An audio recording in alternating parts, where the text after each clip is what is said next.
Assalamualaikum warahmatullahi wabarakatuh. Saya akan menjelaskan manajemen keuangan syariah tentang modifikasi syariah pada kerangka resiko dan return. Definisi resiko. Kata resiko berasal dari bahasa Inggris yaitu risk, yang artinya ketidakpastian daripada kerugian. Resiko dalam berbagai bentuk dan sumbernya merupakan komponen yang tidak terpisahkan dari setiap aktivitas. Hal ini dikarenakan masa depan merupakan suatu yang sangat sulit diprediksi. Ada dua istilah yang sering dicampur adukan, yaitu ketidakpastian dan risiko. Sebagian orang menganggapnya sama, namun sebagian lagi menganggapnya berbeda. Di sini yang membedakan kedua istilah tersebut karena pengelolaannya berbeda. Ketidakpastian mengacukan kepada pengertian risiko yang tidak diperkirakan, sedangkan istilah risiko itu sendiri mengacu kepada risiko yang diperkirakan. Jenis-jenis risiko. Ada beberapa jenis risiko. Yang pertama itu risiko modal, yang merefleksikan tingkat leverage yang dipakai oleh bank. Salah satu fungsi modal adalah melindungi para penyimpan dana terhadap kerugian yang terjadi pada bank. Dan selanjutnya ada risiko likuiditas. Risiko likuiditas adalah risiko yang diantara lain disebabkan oleh ketidakmampuan bank untuk memenuhi kebutuhan dana dengan segera. Sebagaimana bank-bank pada umumnya, bank syariah juga menghadapi risiko likuiditas sebagai berikut. Yang pertama, turunnya kepercayaan nasabah terhadap sistem perbankan, khususnya bank syariah. Yang kedua, dalam mudharabah kontrak, kemungkinan nasabah untuk menarik dananya kapan saja tanpa memberitahu terlebih dahulu. Yang ketiga, keterbatasan instrumen lembaga keuangan untuk solusi likuiditas syariah. Dan keempat, ada bank Islam. Berbeda dengan bank konvensional, tidak memiliki akses untuk meminjam atau mengumpulkan dana karena bunga atas pinjaman dilarang dalam syariah. Ada risiko kredit atau pembiayaan. Risiko kredit atau pembiayaan adalah risiko dari kemungkinan terjadinya kerugian bank sebagai akibat dari tidak dilunasinya kembali kredit atau pembiayaan yang diberikan bank kepada peminjam.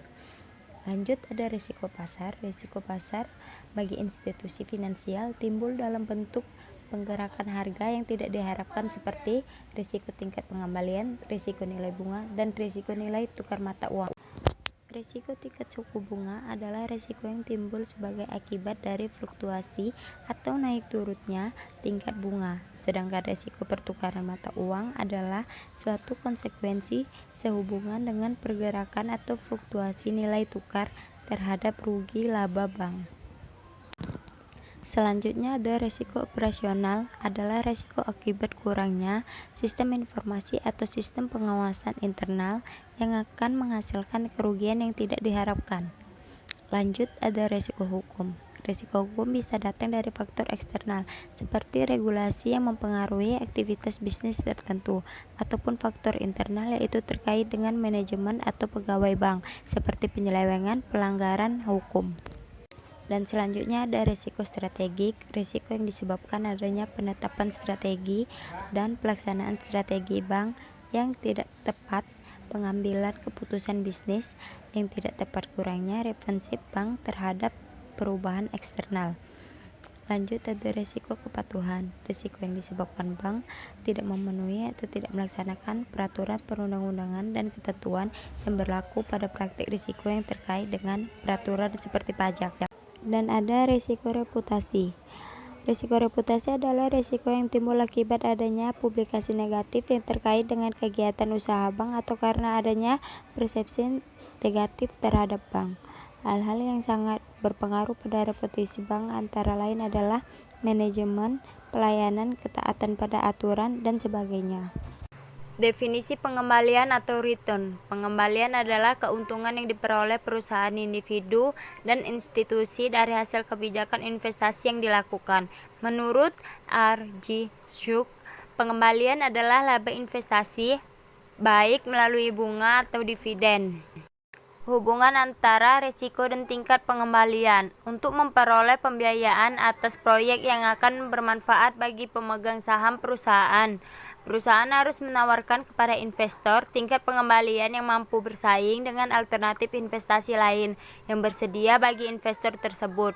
Tingkat pengembalian dari alternatif investasi terbaik berikutnya ini dikenal sebagai biaya kesempatan dana. Konsep tingkat pengembalian yang diinginkan. Tingkat pengembalian yang diinginkan investor dapat diartikan sebagai tingkat pengembalian minimum yang diperlukan untuk menarik investor agar membeli atau memegang surat-surat berharga tertentu.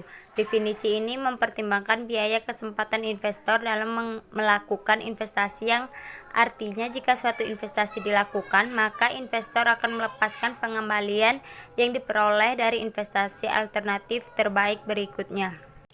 Tingkat pengembalian bebas risiko ditambah premi risiko yang dinyatakan dalam persamaan K sama dengan KRF ditambah KRP, di mana K adalah tingkat pengembalian yang diinginkan investor, KRF adalah tingkat pengembalian bebas risiko, sedangkan KRP adalah premi risiko. Tingkat pengembalian bebas risiko merupakan imbalan atas keputusan menunda konsumsi dan bukan karena risiko yang kita tanggung. Artinya, pengembalian bebas risiko mencerminkan kenyataan dasar bahwa kita berinvestasi hari ini agar kita dapat mengkonsumsi lebih banyak di kemudian hari. Premi risiko merupakan tingkat pengembalian yang kita harapkan untuk dapat diterima karena risiko yang ditanggung. Semakin tinggi tingkat risiko, maka kita akan menuntut tambahan pengembalian yang diinginkan. Terima kasih telah menonton video ini sampai habis. Jangan lupa untuk like, komen, dan subscribe.